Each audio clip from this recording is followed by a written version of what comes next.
اللهم رب اشرح لي صدري ويسر لي أمري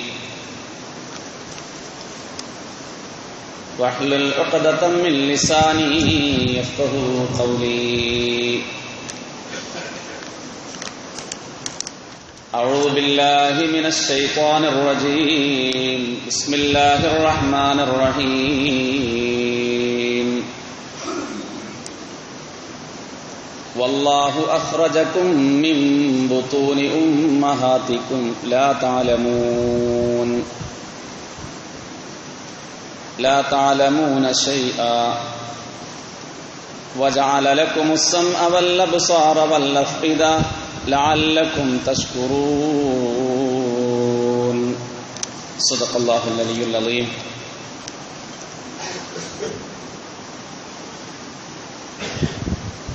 ഏറെ ബഹുമാനവും ആദരവും നിറഞ്ഞ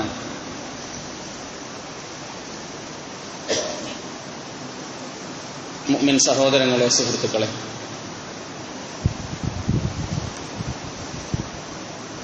അല്ലാഹു തആല നാം എല്ലാവരെയും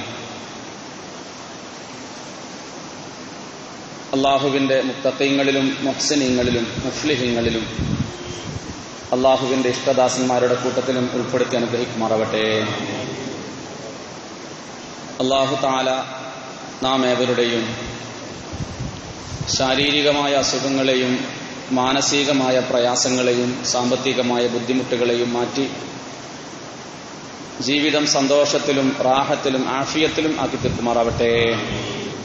അല്ലാഹുവേ, ആരോഗ്യത്തോടെയും ആഫിയത്തോടെയും ദുനിയാവിൽ ഒരുപാട് കാലം ജീവിക്കാനും മരിക്കുന്ന സമയം ലാ ഇലാഹ ഇല്ലല്ലാ എന്ന തൗഹീദിന്റെ വാക്യം സന്തോഷത്തോടുകൂടി ചൊല്ലി മരിക്കാൻ തൗഫീഖ് കിട്ടുന്ന മുത്തഖീങ്ങളിൽ അല്ലാഹുവേ, ഈ പാപികളായ നമ്മളെ എല്ലാവരെയും, നമ്മുടെ മാതാപിതാക്കളെയും നമ്മുടെ ഭാര്യാസന്താനങ്ങളെയും നമ്മുടെ ബന്ധുമിത്രാദികളെയും നമ്മുടെ നാട്ടുകാരെയും നീ ഉൾപ്പെടുത്തണേ അല്ലാഹുവേ, നമ്മൾ ഇന്ന് നേരിടുന്ന സാമ്പത്തികമായ ഞെരുക്കങ്ങൾ, കയ്യിൽ പൈസയുണ്ടായിട്ടും മാറ്റാൻ കഴിയാതെ പ്രയാസപ്പെടുന്നൊരു ബുദ്ധിമുട്ട് പഠിച്ചവനെ, അതിന്റെ ഖൈറും ഷർറും നിനക്കറിയാം. അല്ലാഹുവേ, എല്ലാം നീ ഖൈറിലാക്കണേ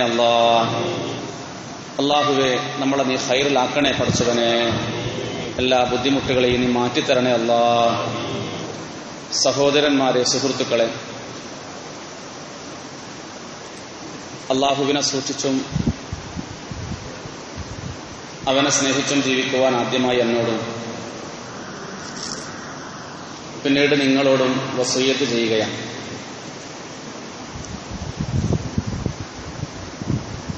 നമ്മളെല്ലാവരും നമ്മുടെ ശരീരത്തിന്റെ ആരോഗ്യത്തിൽ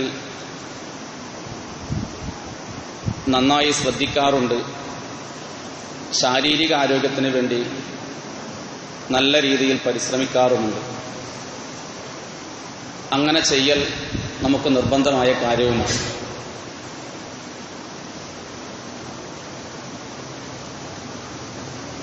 ശരീരത്തിന് ശരീരത്തിൻ്റെതായ അസ്തിത്വമുണ്ടെങ്കിലും ആ അസ്തിത്വത്തെ ശക്തിപ്പെടുത്തുന്നതിൽ മുന്നിൽ നിൽക്കുന്ന ധാരാളം ഘടകങ്ങളുണ്ടെന്ന് നമുക്കറിയാം. ആ ഘടകങ്ങളിൽപ്പെട്ട വളരെ പ്രധാനപ്പെട്ട ഒന്നാകുന്നു നമ്മുടെയൊക്കെ മാനസിക ആരോഗ്യം എന്നുള്ളത്. മാനസിക ആരോഗ്യം വളരെ പ്രധാനപ്പെട്ടതാണ്. മാനസികാരോഗ്യം നമുക്കില്ലെങ്കിൽ ശാരീരികാരോഗ്യം കൊണ്ട് കിട്ടേണ്ട നേട്ടങ്ങളും ഗുണങ്ങളും നമുക്ക് ചിലപ്പോൾ കിട്ടാതെ വന്നേക്കാം. അള്ളാഹു കാത്തുരക്ഷിക്കുമാറാവട്ടെ. മാനസികാരോഗ്യത്തോടൊപ്പം നമ്മൾ ചേർത്ത് മനസ്സിലാക്കേണ്ട പ്രധാനപ്പെട്ട ഒന്നാകുന്നു മാനസിക സ്വാതന്ത്ര്യം എന്നുള്ളത്. അത് വളരെ പ്രധാനപ്പെട്ട ഒരു കാര്യമാണ്. മാനസിക സ്വാതന്ത്ര്യം. മാനസിക സ്വാതന്ത്ര്യം എങ്ങനെയാണ് ലഭിക്കുക എന്നുള്ളതും ലഭിച്ച ഈ സ്വാതന്ത്ര്യം എങ്ങനെയാണ് നമ്മൾ നിലനിർത്തുക എന്നുള്ളതും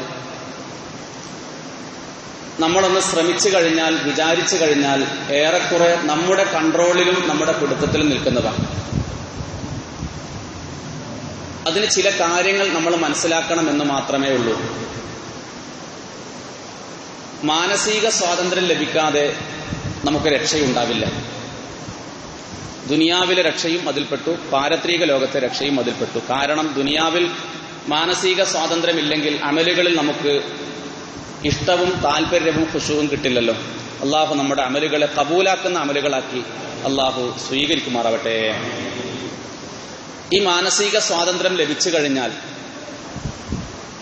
നമുക്കുണ്ടാകുന്ന സന്തോഷവും ആനന്ദവും പറഞ്ഞറിയിക്കാനോ വർണ്ണിക്കാനോ സാധിക്കാത്തതാണ്.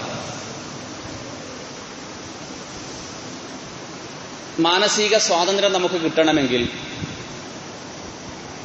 ആദ്യമായും രണ്ടാമതായും അവസാനമായും നമ്മൾ പ്രധാനമായും മനസ്സിലാക്കേണ്ടത്,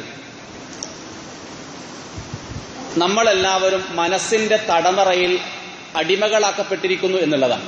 മനസ്സിന്റെ തടവറയിൽ നമ്മളെല്ലാവരും പിടിയിലാണ്. ആ തടവറ എങ്ങനെ ഉണ്ടായി എന്നും ആ തടവറയുടെ ഘടന എങ്ങനെയാണെന്നും തിരിച്ചറിയുക എളുപ്പമാണെങ്കിലും ഇത്തിരി പ്രയാസമുള്ള കാര്യമാണ്. മറ്റൊരു നല്ല ഭാഷയിൽ പറഞ്ഞാൽ, നമ്മുടെ വീട്ടിലേക്ക് നമ്മൾ എന്തെങ്കിലും സാധനങ്ങൾ വാങ്ങുമ്പോൾ, ഇലക്ട്രോണിക് സാധനമാകാം, മറ്റു ഏത് വസ്തുക്കളുമാകാം, അത് വാങ്ങുന്ന സമയത്ത് അതെങ്ങനെയാണ് പ്രവർത്തിപ്പിക്കേണ്ടത് എന്നുള്ളതിന്റെ മാനുവൽ നമുക്ക് കിട്ടും. ആ മാനുവൽ വായിച്ചുകൊണ്ട് നമ്മൾ കുറെ കാര്യങ്ങൾ മനസ്സിലാക്കും. ആ വസ്തുവിനെ കുറിച്ച് നേരത്തെ അറിയുന്ന കാര്യങ്ങളും ഇത് വാങ്ങാൻ നമ്മൾ പോയാൽ അവർ പറയുന്ന കാര്യങ്ങൾക്കനുസരിച്ചുകൊണ്ട് നമ്മൾ ഈ സാധനത്തെ ഉപയോഗിക്കും. അതൊരു വസ്തുവിന്റെ കാര്യമാണെങ്കിൽ നമ്മളെ മുച്ചൂടും നിയന്ത്രിക്കുന്ന മനസ്സിന്റെ മാനുവൽ മനസ്സിലാക്കാൻ, ആ മാനുവൽ എങ്ങനെയാണ് വർക്ക് ചെയ്യുന്നത് എന്ന് തിരിച്ചറിയാൻ നമുക്ക് കഴിയാതെ വന്നാൽ മാനസികമായ ആക്സിഡന്റുകൾ നമുക്ക് പെട്ടുകൊണ്ടേയിരിക്കും. മാനസികമായ ആക്സിഡന്റുകളിൽ നമ്മൾ പെട്ടുകൊണ്ടേയിരിക്കും. അത്തരം മാനസികമായ ആക്സിഡന്റുകളിൽ പെട്ടു എന്ന് തിരിച്ചറിയലാണ് പ്രാഥമികമായ അറിവുകളിൽപ്പെട്ട ഒന്ന്. മനസ്സിന്റെ കെണിയിൽ നമ്മൾ പെട്ടുപോയാൽ, പരിശുദ്ധ പ്രവാചകർ മുഹമ്മദ് റസൂലുള്ളാഹി സ്വല്ലല്ലാഹു അലൈഹി വസല്ലം തങ്ങൾ നിങ്ങളുടെ മനസ്സ് നിങ്ങളെ പരാജയത്തിലേക്ക് എത്തിക്കുന്ന ഒരു കാര്യമായതുകൊണ്ട് അതിനെ നന്നായി ശ്രദ്ധിക്കണമെന്ന് ചില ഹദീസുകളിൽ പറയുന്നുണ്ട്. മനസ്സിന്റെ കെണിയിൽ നമ്മൾ പെട്ടുപോയി എന്ന് തിരിച്ചറിയാൻ ആ കാര്യം ലേറ്റായി പോയാൽ ഇതിൽ നിന്നുള്ള മോചനവും ലേറ്റാകും. അള്ളാഹു നമ്മളെ കാത്തുരക്ഷിക്കുമാറാവട്ടെ.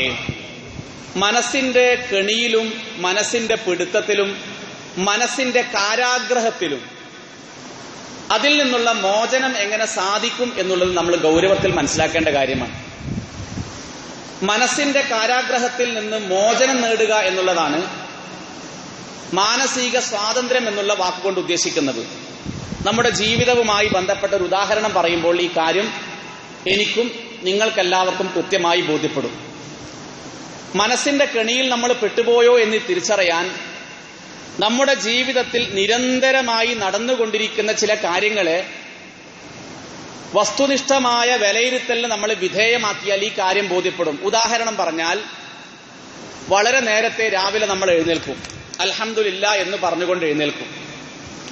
അൽഹംദുലില്ലാ എന്ന് പറഞ്ഞ് എഴുന്നേറ്റ സമയം മുതൽ, ആ സമയം മുതൽ നമ്മുടെ ഉള്ളിലേക്ക് ഒരുപാട് ചിന്തകളുടെ പ്രവാഹമായിരിക്കും. ഒരുപാട് ചിന്തകളും ആലോചനകളും. ചിലപ്പോൾ ഈ സമയമായതുകൊണ്ട് നരേന്ദ്രമോദിയുടെ ചിന്ത നമുക്ക് വരാം, അദ്ദേഹം ഇങ്ങനെ പൈസ ഇങ്ങനെ ചെയ്യാൻ പാടില്ല, ഇങ്ങനെ പല ചിന്തകളും നമ്മുടെ ഉള്ളിലേക്ക് വരും. ഇങ്ങനെ രാവിലെ ഉണർന്നത് മുതൽ നമ്മുടെ മനസ്സിലൂടെ കടന്നു പോകുന്ന ചിന്തകൾ ഏതാണെന്ന് നമ്മൾ മനസ്സിലാക്കുക. അതിൽ നല്ല ചിന്തയുണ്ടാകാം, മോശം ചിന്തയുണ്ടാകാം. ഉദാഹരണം പറഞ്ഞാൽ, ബ്രഷ് ചെയ്യുന്ന സമയത്ത് നമ്മുടെ കൂട്ടുകാരെ കുറിച്ചോ അല്ലെങ്കിൽ നമ്മുടെ ബന്ധുക്കളെ കുറിച്ചോ നമ്മുടെ ഭാര്യയെക്കുറിച്ചോ നമ്മുടെ മക്കളെ കുറിച്ചോ ആരെങ്കിലുമായി ബന്ധപ്പെട്ട എന്തെങ്കിലും ഒരു ചിന്ത നമ്മുടെ ഉള്ളിലേക്ക് വരും. അത് നല്ലതാകാം, ചിലപ്പോൾ ചീത്തയാകാം. അത്തരം സമയത്തൊക്കെ പലപ്പോഴും നല്ല ചിന്തകളേക്കാൾ മോശം ചിന്തകളാണ് വരാൻ സാധ്യത. അത് പറ്റുമെങ്കിൽ ഒരു പേപ്പറിൽ എഴുതി വെക്കുക. അതിന് സാധിക്കുക കുറച്ച് പ്രയാസമായിരിക്കും. അങ്ങനെയാണെങ്കിൽ ഈ കാര്യം നമ്മുടെ മനസ്സിൽ ഓർമ്മിച്ചു വെക്കുക. ഇന്നയാളെക്കുറിച്ച് ഇന്ന ചിന്ത എന്റെ ഉള്ളിലേക്ക് വന്നു. ഇത് പ്രായോഗികമായി നമ്മൾ ചെയ്യാൻ തയ്യാറായാൽ ഇതിന്റെ ഫലം നമുക്കുണ്ടായിത്തീരും. കേവലം ഒരു അറിവായി കേട്ടുപോയാൽ ഈ അറിവ് നമുക്ക് പ്രയോജനം ഉണ്ടാക്കുകയും ചെയ്യില്ല. അങ്ങനെ ഹറാമും ഹലാലും വേർതിരിക്കാതെ, ഹറാമായ ചിന്തകൾ കടന്നു വരുമല്ലോ പലപ്പോഴും, ഹലാലായ ചിന്തകളും കടന്നു വരും. ഹറാമും ഹലാലും വേർതിരിക്കാതെ രാവിലെ മുതൽ രാത്രി കിടക്കുന്നത് വരെ നമ്മുടെ മനസ്സിലൂടെ കടന്നുപോയ ഏതെല്ലാം ചിന്തകളാണോ, ഏതെല്ലാം ആലോചനകളാണോ നമ്മുടെ ഉള്ളിലൂടെ കടന്നുപോയത്, ആ ആലോചനകൾ ഒന്നുകിൽ നമ്മൾ കിടക്കാൻ പോകുന്നതിന്റെ തൊട്ടു മുമ്പ് ഓർമ്മിച്ചു നോക്കുക. ഓർമ്മിക്കുമ്പോൾ എല്ലാ ചിന്തകളും തെളിഞ്ഞു വരില്ല. അതിനുവേണ്ടിയാണ് എഴുതി വെക്കണം. സാധിക്കുമെങ്കിൽ ഷോർട്ടായി എഴുതി വെക്കുക. എന്നിട്ട് കിടക്കയിൽ നിന്ന് നമ്മൾ ചൊല്ലേണ്ട ദിക്റുകൾ ചൊല്ലിയതിനു ശേഷമോ കിടക്കാൻ പോകുന്ന സമയത്ത് അല്ലെങ്കിൽ ചൊല്ലുന്നതിന് മുമ്പോ ഈ ഒരു ദിവസം നടന്നുപോയ അല്ലെങ്കിൽ കടന്നുപോയ ചിന്തകളെ നമ്മൾ ഇങ്ങനെ ഒന്ന് മനസ്സിന്റെ മെമ്മറിയിൽ കൊണ്ടുവന്ന് നോക്കുക. ഒന്ന് പറഞ്ഞാൽ മനസ്സുകൊണ്ടൊന്ന് സ്കാൻ ചെയ്യുക. ഈ സമയത്ത് നമ്മുടെ ഉള്ളിൽ മറ്റൊരു ചിന്ത വരും. രാവിലെ മുതൽ വൈകുന്നേരം വരെ ഇത്തരം കാര്യങ്ങൾ ഞാൻ ചിന്തിച്ചോ, അല്ലെങ്കിൽ ഞാൻ തന്നെയാണോ ഇത്തരം കാര്യങ്ങൾ ആലോചിച്ചത് എന്നുള്ളൊരു ചിന്ത നമ്മുടെ ഉള്ളിൽ വരാൻ സാധ്യതയുണ്ട്. ചിന്തിച്ചത് എന്താണെന്ന് നമ്മൾ ചിന്തിച്ച് അത്ഭുതപ്പെട്ടു പോകും. ഞാൻ ഇത്രയൊക്കെ ആലോചിച്ചു പോയോ, അത് പ്രത്യേകിച്ച് ഞാനൊന്നും വിചാരിക്കാതെയല്ലേ അങ്ങനെ ആലോചിച്ചത്, ഈ ചിന്ത നമ്മുടെ ഉള്ളിൽ വരും. ഇത് ഞാനാണോ എന്ന് ചിന്തിക്കുക. ആ ഒരു ചിന്ത ഉള്ളിലേക്ക് വരും. അങ്ങനെ ഒരാഴ്ച കൊണ്ടുവന്നാലോ, നാളത്തെ രാവിലെ മുതൽ നമ്മൾ തുടങ്ങി അടുത്ത ശനിയാഴ്ച വരെ അള്ളാഹു നമുക്ക് ആഫിയത്തോടെയുള്ള ദീർഘായുസ് നൽകി അനുഗ്രഹിക്കുമാറാവട്ടെ. ആണെങ്കിൽ ഒരാഴ്ച നമ്മുടെ ഉള്ളിലൂടെ കടന്നുപോയ ചിന്തകൾ, നല്ലതാവട്ടെ ചീത്തയാവട്ടെ ഏതുമാവട്ടെ, പോസിറ്റീവ് ആവട്ടെ നെഗറ്റീവ് ആവട്ടെ, അതിനെക്കുറിച്ച് നമ്മളൊന്ന് ആലോചിക്കാൻ തയ്യാറായാൽ നമ്മുടെ ഉള്ളിൽ ചില അവസ്ഥകൾ രൂപം കൊള്ളും. നമ്മുടെ ഉള്ളിൽ ചില അവസ്ഥകൾ ഉണ്ടാകും. നമ്മുടെ ഉള്ളിൽ യാഥാർത്ഥ്യം നമുക്ക് ബോധ്യപ്പെട്ടുകൊണ്ടിരിക്കും. യാഥാർത്ഥ്യം എപ്പോഴാണോ ബോധ്യപ്പെടുന്നത്, ആ സമയത്ത് നമ്മുടെ ഉള്ളിൽ മഹാവിസ്ഫോടനം ഉണ്ടായിത്തീരും. യാഥാർത്ഥ്യത്തിന്റെ വിസ്ഫോടനം. അപ്പൊ യാഥാർത്ഥ്യത്തിന്റെ കണ്ണുകൊണ്ട് കാര്യങ്ങളെ തിരിച്ചറിയുന്ന തരത്തിലേക്ക് നമ്മൾ എത്തണമെങ്കിൽ ചില പ്ലാനിങ്ങുകളും ചില മുന്നൊരുക്കങ്ങളും നമ്മൾ നടത്തണമെന്ന് മാത്രം. അതുകൊണ്ടാണ് പലപ്പോഴും എനിക്കൊന്നും കിട്ടുന്നില്ല, സമാധാനം കിട്ടുന്നില്ല, ശാന്തി കിട്ടുന്നില്ല എന്ന് പരാതിയും പ്രയാസവും പറയുന്നവർ ഇത്തരം കാര്യങ്ങളെ ആലോചിച്ചാൽ, ഇത്തരം കാര്യങ്ങളെക്കുറിച്ച് ആലോചിക്കാൻ തയ്യാറായാൽ നമ്മുടെ ഉള്ളിൽ ബോധം തെളിഞ്ഞു വരും. ബോധമില്ലായ്മയാണ് പലരുടെയും പ്രശ്നം. ബോധമില്ലായ്മയെക്കുറിച്ച് അല്ലാഹു തആല ഖുർആനിൽ ഒരുപാട് സ്ഥലങ്ങളിൽ പറയുന്നുണ്ട്. വലഖദ്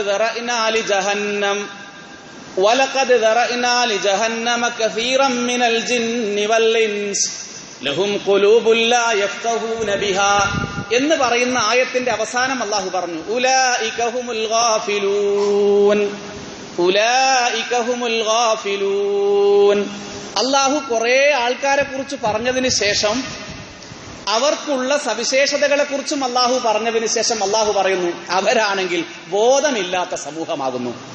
സഹോദരന്മാരെ ചിന്തിക്കൂ, ബോധമില്ലാത്ത സമൂഹമാണോ നമ്മൾ? അല്ല എന്ന് നമ്മൾ പറയുമ്പോൾ ബോധമുണ്ടായിത്തീരാൻ, ഉള്ള ബോധത്തെ നിലനിർത്താൻ നമ്മുടെ ഭാഗത്ത് കാര്യമായ എഫേർട്ട് വേണ്ടേ? നമ്മുടെ ഭാഗത്ത് കാര്യമായ ശ്രമം വേണ്ടേ? അങ്ങനെ ബോധമില്ലാത്ത ആൾക്കാര് മനസ്സുകൊണ്ടുള്ള ഉറക്കത്തിലായിരിക്കും. ശരീരം കൊണ്ടുള്ള ഉറക്ക് മറ്റൊരു വിഷയമാണ്. മനസ്സുകൊണ്ടുള്ള ഉറക്കത്തിലായിരിക്കും. ആരാണോ മനസ്സുകൊണ്ട് ഉറങ്ങുന്നത് അവൻ എപ്പോഴും ദുരിതങ്ങളും പ്രയാസങ്ങളും തന്നെയായിരിക്കും ഉണ്ടാവുക. കാരണം എന്താണ്?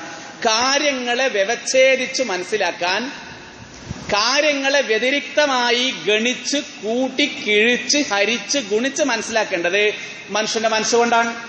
ആ മനസ്സാണെങ്കിലോ കെണിയിൽ പെട്ടുപോയി, കാരാഗ്രഹത്തിൽ പെട്ടുപോയി, പല ചിന്തകളിലും പെട്ടുപോയി. അതിൽ നിന്നുള്ള ഒരു റിട്ടേണിംഗ്, അതിൽ നിന്നുള്ള ഒരു കമ്മിങ് ബാക്ക്